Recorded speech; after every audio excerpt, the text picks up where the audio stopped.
Ko'chalarda bayram bugun, yuraklarda yonar tugun.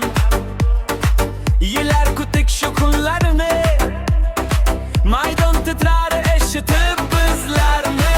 Toshkentdan to Andijonga bir ovoz chiqdi osmonga. Biz ham keldik jahon sari, endi bizni tanir bari.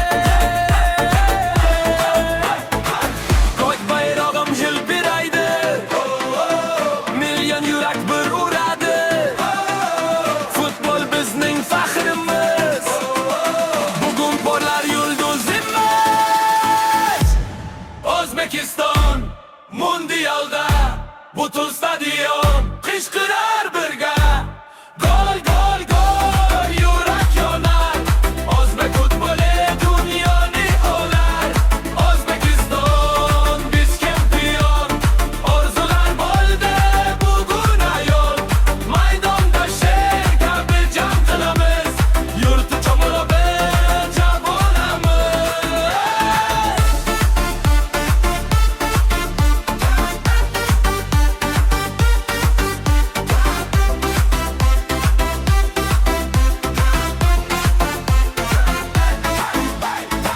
Fayzullayev tez yugurar, raqiblarni o'rta qo'lar.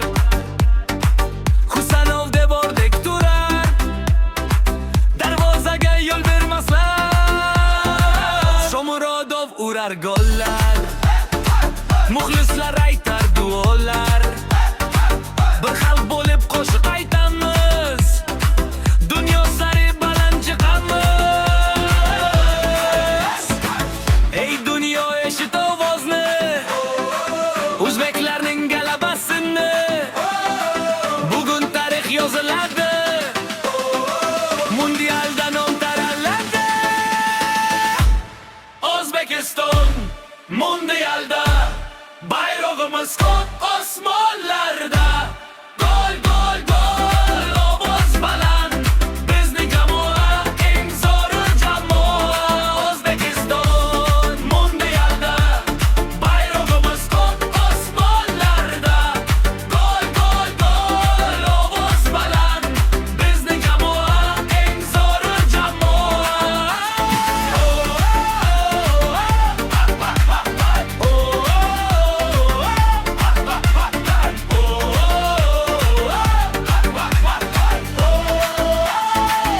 Olga O'zbekiston,